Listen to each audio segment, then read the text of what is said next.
So he says the supreme sign of accomplishment is a continuous decrease of our wishes and wants.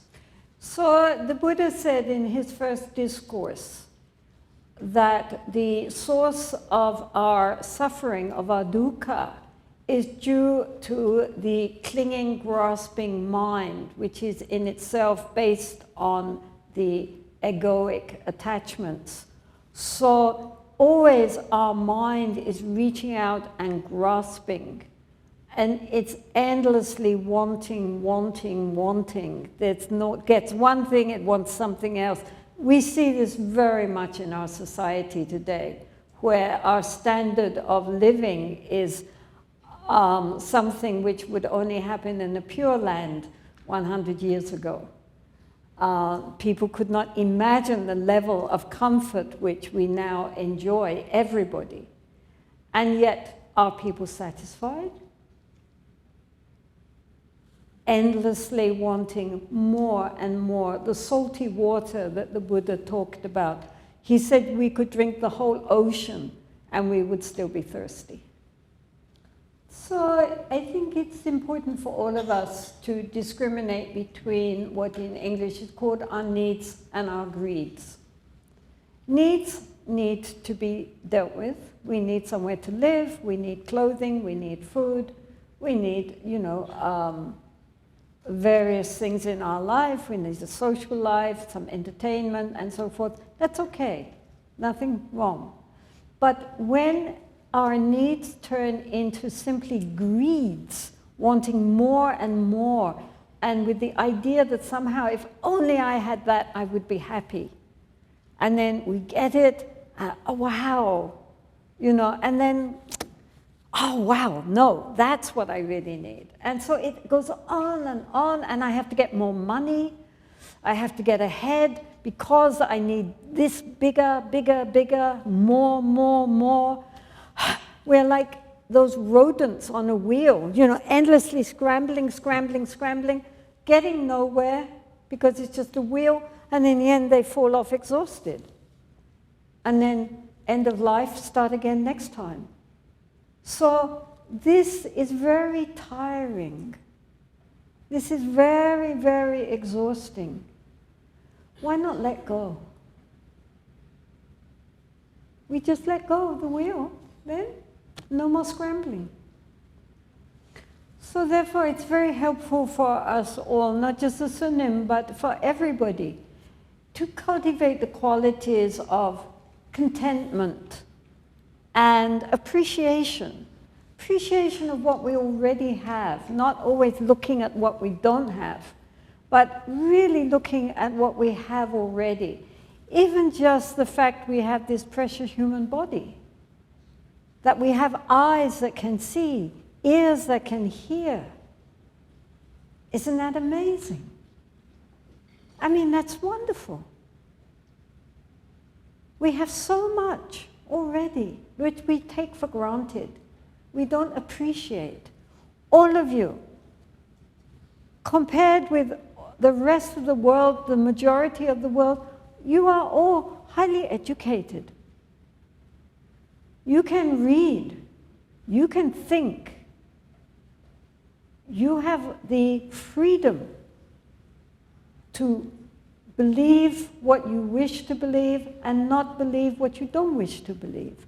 This is already very rare in the world, and especially for women, to be so well educated and so independent in your lifestyle is extraordinary. So don't waste that opportunity. Don't take it for granted. Appreciate what we have. You are living in a well-structured society. It is not perfect because this is samsara, but nonetheless it's pretty good. Appreciate that. And cultivate a contentment that what we have already is so much. Especially, I mean, I live in India, and the people there, most of them, they have almost nothing. They have such a hard time struggling day by day by day to get even just enough food to feed their families. So you have so much. Be happy. Appreciate it. Be grateful. Don't always be thinking about what you need more, but be grateful for what we already have. And as we begin to become more, oh, isn't it wonderful? Actually, I'm really already so rich because inside I have so much. In the sense of education, in the sense of the ability to think clearly how you want to lead your life. All of this is very precious. And then gradually we recognize we really don't need so much. We already have so much. Let's make the best use of what we already have and not always be focusing on all the things we don't have. So gradually our needs become less and less and less, and our greeds become less and less and less, and we cultivate an inner satisfaction and joy in what we already possess. So try walking through shopping malls full of all these windows, full of everything, and recognizing that actually one doesn't want any of it. No matter what it is, one can happily live without it. Isn't that nice? I don't need anything. After all, I'm sure you all have wardrobes stuffed with clothing, enough to last for the whole of this lifetime, and maybe future lifetimes too. Do we need more? So now Atisha is dealing with the sixth paramita, which I'm sure you all know. He deals with each one in his own special way. So he says the supreme generosity is non-attachment, which if you think about it is true, because we think of generosity as giving, giving, giving. But the point is that our problem is that we have sticky fingers. And everything that we like, somehow we attach to it. It's rather like Velcro. You know, it has all these little hooks, and then it catches. And so our mind is like that. It has these little hooks, and then it sees something desirable, and then it goes out and it attaches itself. It clings to things. So therefore, what we need to do is to have a non-stick mind. A non-stick mind, like Teflon, right? Doesn't stick. Non-stick mind leads to non-stick fingers. In other words, if our mind is unattached, then it is very easy to be generous, naturally.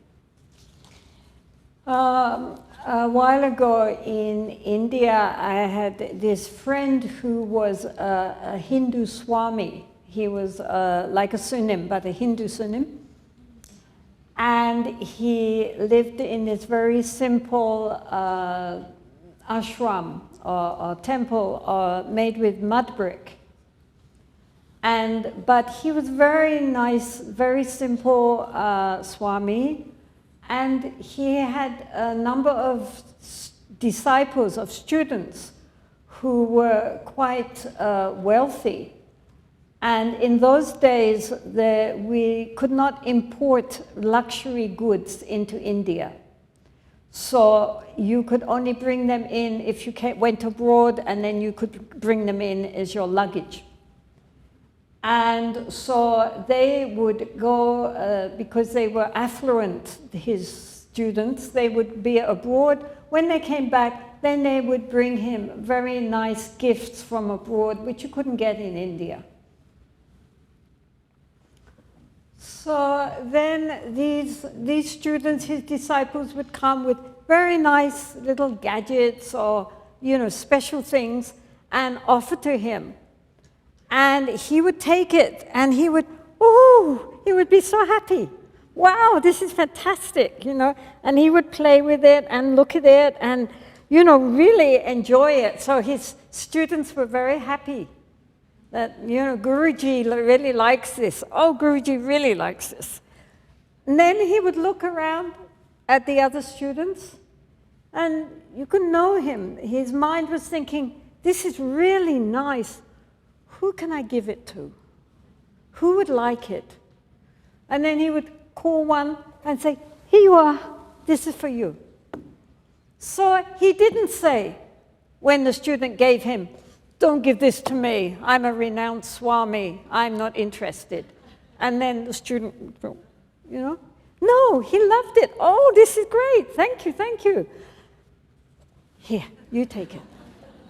So everybody gained. His fingers were not sticky. His fingers were non-stick. He loved it. There it is for you.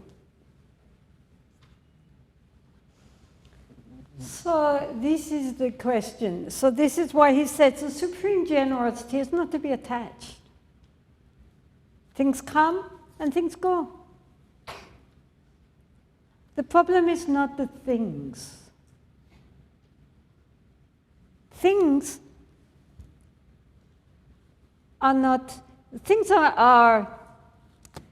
I sometimes say things are innocent. The material, external things, they are not the problem. The problem is our attached mind, our grasping mind. That is the problem.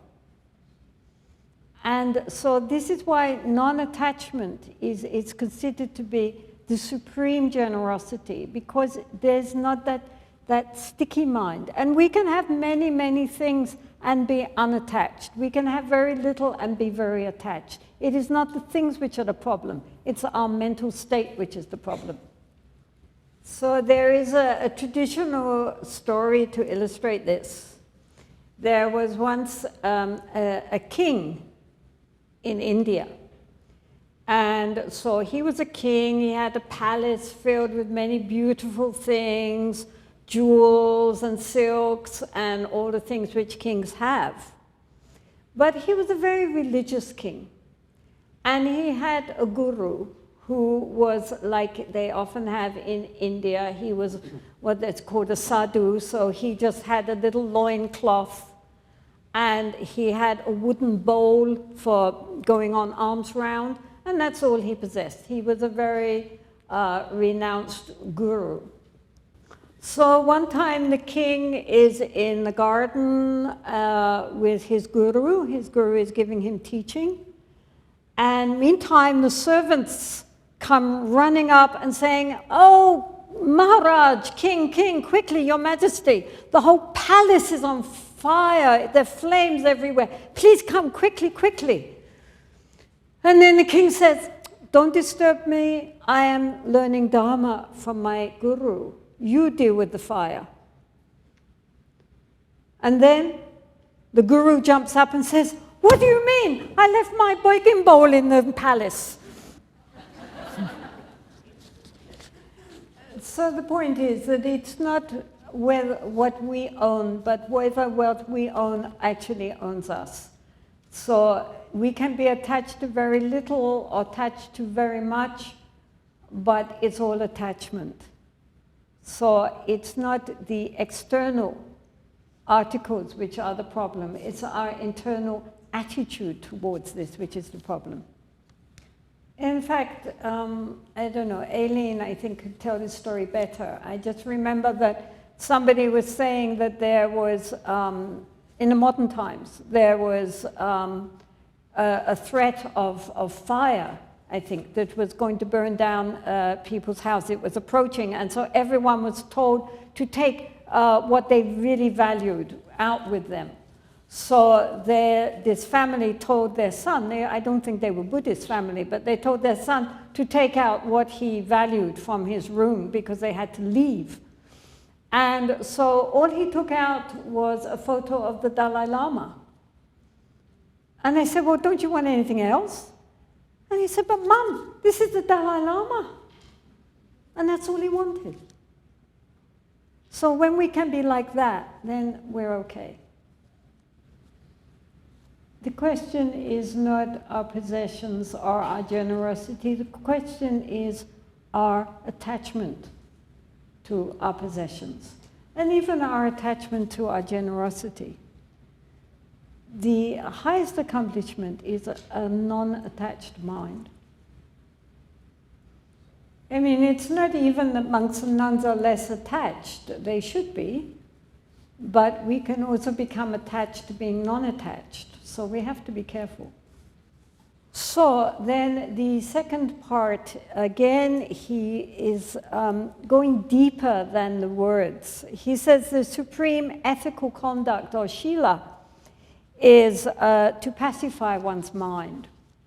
Yeah, so the Tibetan says a peaceful mind, to have a peaceful mind. Again, we could, when people think of shila or ethical conduct, they tend to think of our physical actions and our speech, vinaya, and how we conduct ourselves, and the 5 precepts of not taking life and not taking what is not given, and sexual misconduct and so forth. So people tend to think of it in the sense of physical restraint and verbal restraint. But here, again, Atisha is pointing straight at the mind, because the mind is the source of all our conduct. How we act and how we speak depends on the mind. So if the mind is peaceful and well-tamed, naturally our conduct will also be peaceful and well-tamed.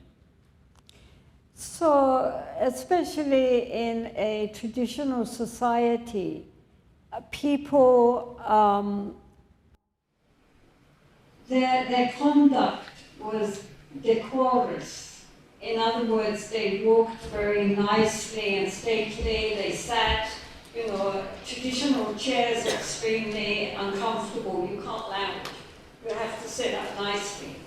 And so everything, all the etiquette and of drinking and eating, it was all very set, and everybody was very outwardly very good conduct, and everything very nicely presented. But what was going on in the mind, we don't know. Just because outwardly our behavior is very, very stately and decorous. You understand decorous? Doesn't mean that inside our minds are decorous. It doesn't mean that our minds are pure and pacified and there is no anger or greed or jealousy or pride. In fact, there might be a lot. Outwardly, it looks like very nice. Inwardly, we don't know what's happening. So, therefore, it's very important that the real, as he said, the supreme ethics is not merely our outward demeanor, but that calm, quiet, outer demeanor issues from a really peaceful, well-tamed mind. That our outer demeanor and speech reflects a peaceful, pacified mind, and is not just a mask that we're wearing. So the Buddha said, what I think, I say, what I say, I do. In other words, he had integrity. He wasn't thinking one thing and acting out a different way. What he felt and thought, this he expressed, and he carried it out into his actions. So he was a whole. And so this is why it's very important for us to recognize that the source of our practice is in the mind. Yes, our outer actions can help us to contain what is in the mind, but ultimately our actions should be an expression of our inner being.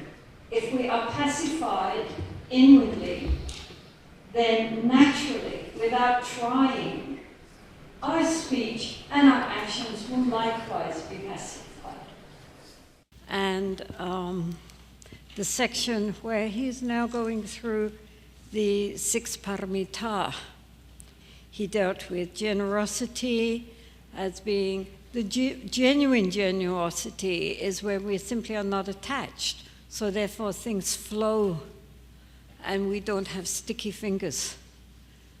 And then ethical conduct as recognizing that ethical conduct does not merely depend on our outward show of discipline, but especially it emanates, or it should emanate, from a mind which itself is well tamed.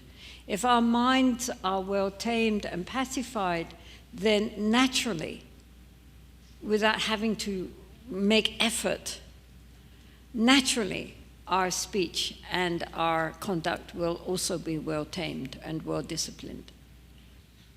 So the next paramita is a very important one. It is the paramita of patience, tolerance, or forbearance. This is considered to be, of course, a direct antidote to anger and irritation. You know, in the face of difficult people, difficult situations, rather than getting all upset and irritated, we manifest the ability to show patience. So in as I say, Atisha had an extremely important and beneficial effect on Tibetan Buddhism, the Buddhism as it manifested in Tibet. And one of his main contributions of both Atisha and his students in the coming generations was teachings which in Tibetan are called Lojong, which is normally translated in English as mind training. But the meaning is not merely that training the mind, it means to change our whole attitude. It's a method, especially for taking difficulties which occur in our life, either because of difficult people or because of difficult situations which arise in our life, taking those and making use of them on the path. His basic doctrine was that anything which happens, and especially difficulties which occur, all of it can be made use of. Obstacles are only obstacles if we think obstacle. If we think opportunity to practice, then those obstacles turn into our greatest benefit, our greatest opportunity.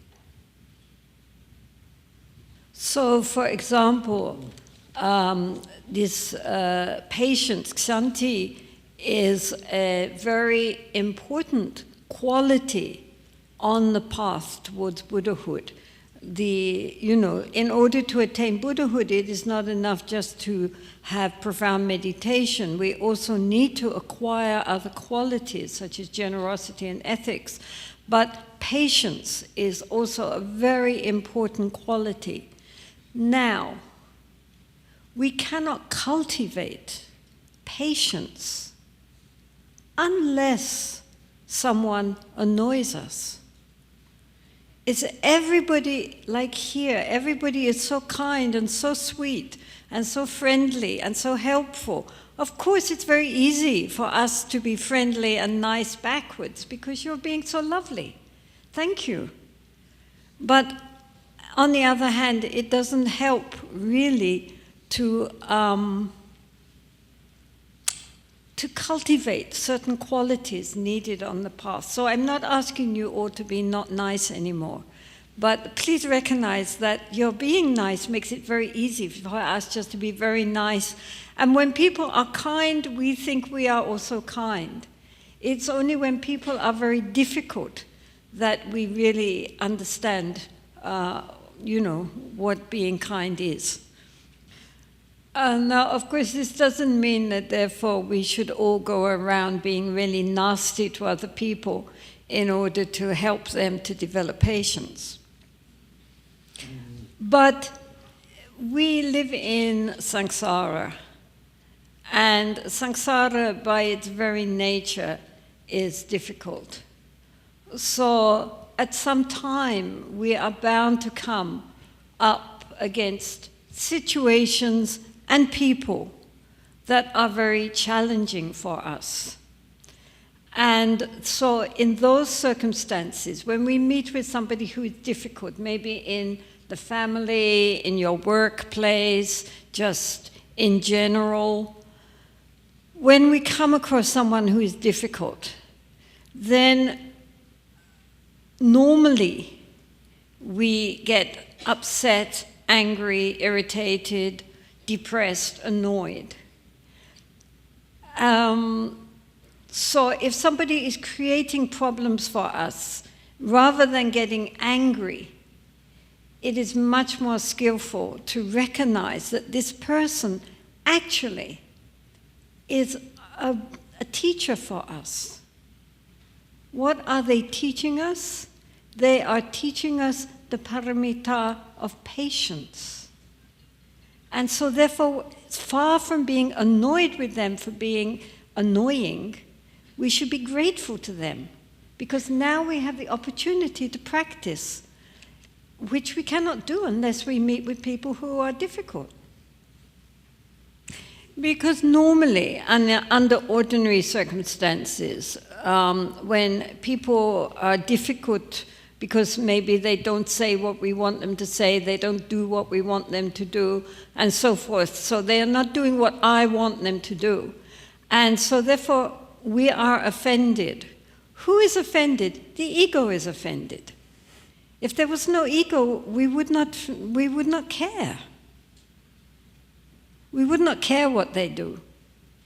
We only care because it hits against me. And that's why we get so upset. So therefore, this practice of patience is in order to overcome the natural inclinations of the ego to defend itself. So if someone blames us or ridicules us, makes fun of us in some ways, or criticizes us, then this very strong sense of how dare they say this to me, it's very strong. And this is a perfect time to really look into this sense of I, which seems to stand at the center of our being, this strong sense of me. And at the same time, to soften the whole, that whole defensive attitude which we have of being upset and angry when we are opposed, by taking a deep breath and being grateful for this opportunity to see how the mind works and to replace the anger with tolerance and forbearance. In India, people's driving is quite something.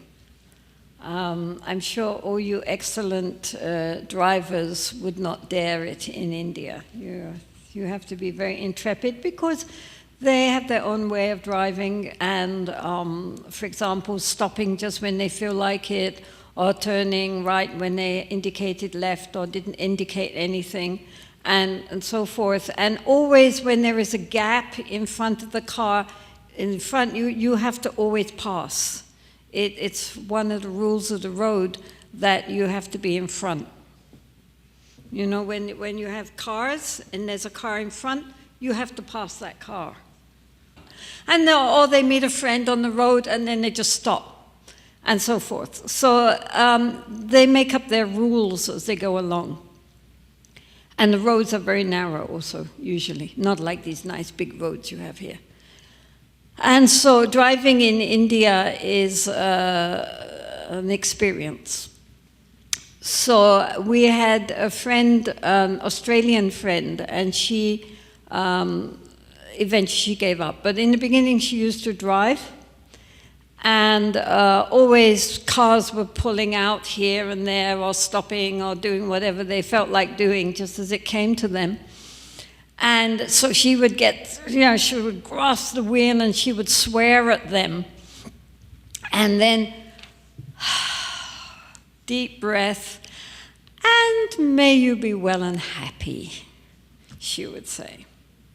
And by saying, and may you be well and happy, and taking a deep breath, just cleared the air.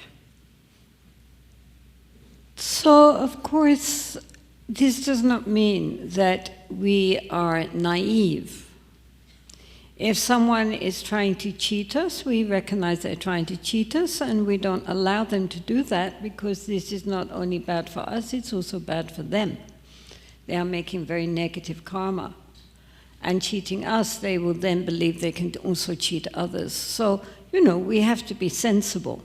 It doesn't mean we are stupid. And if we are in abusive situations, then we should definitely deal with that in a very strong way. But the point is that how we deal with difficulties and problems should arise from an attitude not only of patience but of compassion and clarity. And it should not come from fear and anger. When our attitude towards difficulties is fear or anger, we make mistakes and we create more fear and anger. But if our ability to deal with difficult people and difficult situations arises from a clear seeing of the situation and how to act skillfully based on our compassion, then these things can be resolved, even if outwardly it looks like our actions and our speech are very tough. It doesn't mean we always have to be sweet and gentle. Sometimes we can be quite wrathful. But that wrath, that seeming firmness comes from an attitude of wisdom and compassion, and not from a negative root of anger or fear. So, for example, Tara here, she represents fearless compassion. She is like a mother who will be fearless in her defense of her young ones. She, even the smallest animal will stand up against a bigger animal in defense of their babies. So this fearless compassion is represented here. She saves us from the 8 great fears. So she is representing this compassion, which is totally fearless. And so she's shown sweet and smiling, but she has 21 aspects. There are the 21 aspects of Tara, and all different colors: white, green, blue, red, black. And most of her aspects are peaceful and smiling, but some of them are wrathful. Some of them are very fierce, because sometimes when we are facing obstacles, we need to show a fierce aspect in order to frighten the other into doing good and not continuing with their bad ways. Sometimes we just have to look like we're very angry, but that anger is not genuine anger. The source of that anger is our great compassion, because we recognize that this person, what they are doing, is going to bring great problems, both for themselves and for others. And so sometimes we have to look very tough. It's necessary. But that toughness, that power is not based on the negative roots of anger or fear, based on the roots of clear seeing of the situation and great compassion for that person. So this is the point, that sometimes our compassion looks wrathful, but it's not really wrathful except insofar as it's based on really wishing to help the other. So in the tantric tradition, the bodhisattva Kanzeon, he has also a wrathful aspect. We think Kanzeon white and smiling and sweet, but the other side is called Mahakala, which means the great black one, and is a very wrathful protector. The chief of all the Dharma protectors is the great black one, Mahakala, who is the reverse side of Kanzeon. In other words, they are there to protect the Dharma, but they are protecting the Dharma through compassion. But that could appear very, very frightening to negative forces. But here, Atisha is saying that the supreme patience is to take the lowest place.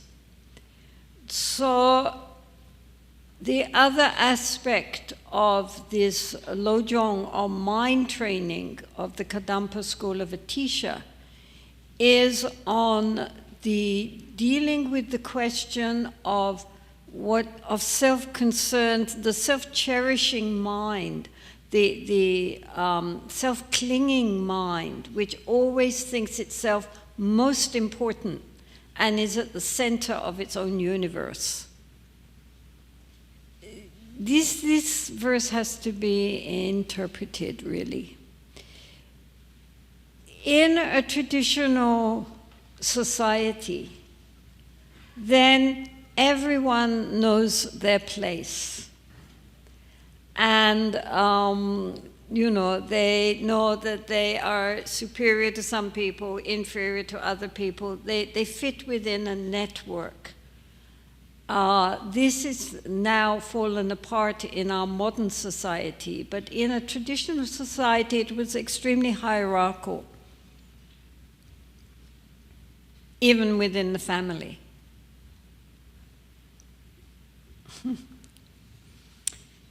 And of course, he was mostly addressing his talk to the monks, who probably felt pretty good about themselves.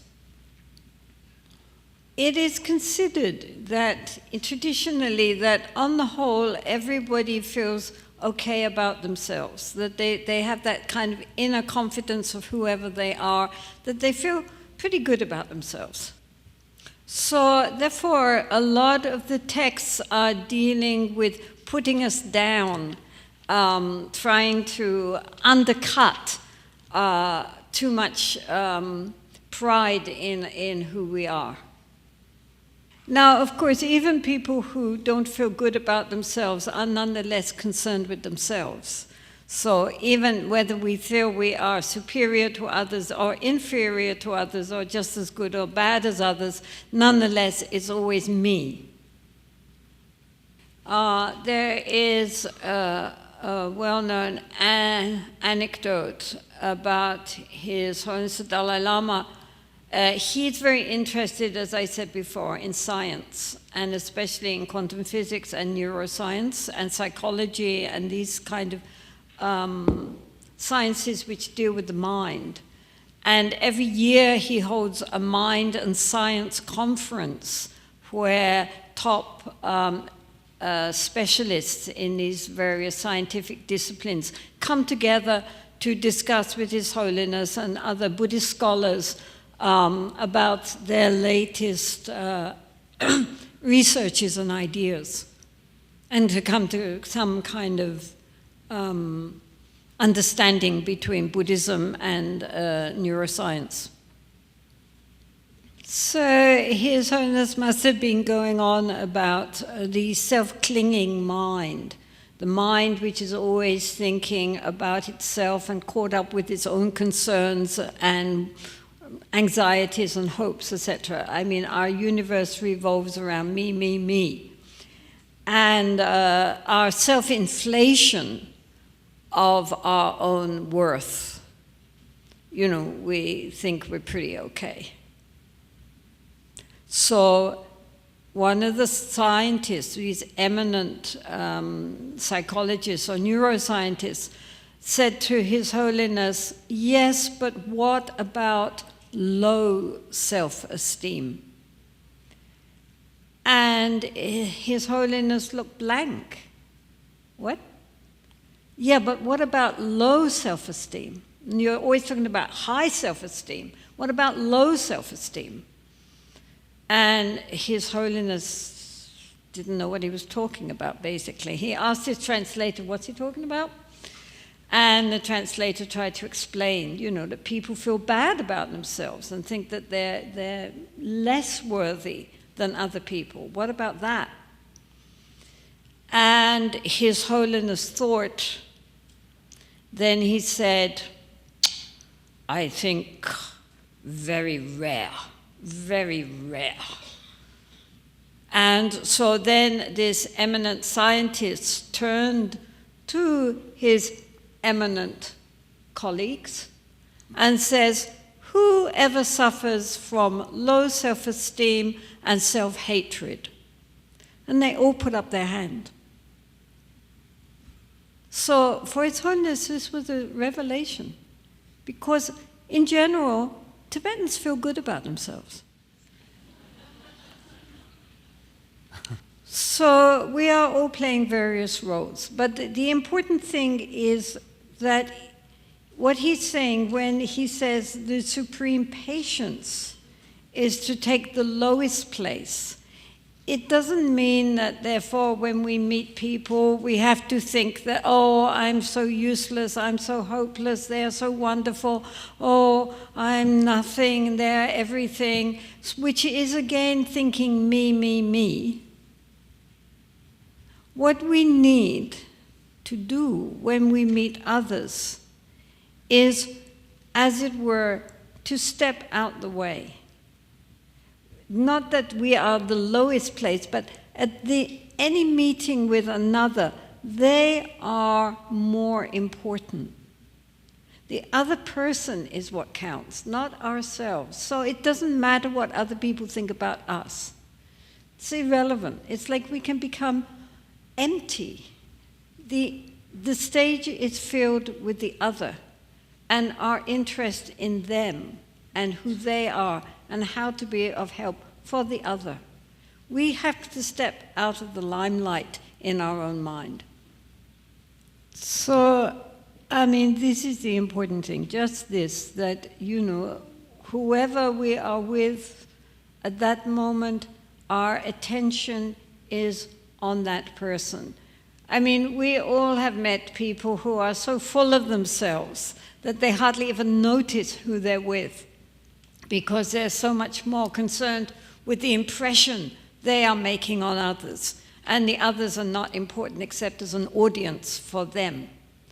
And so it's the opposite of that, that we are not concerned with our own self-promotion. We are interested in the other. The other takes the primary place.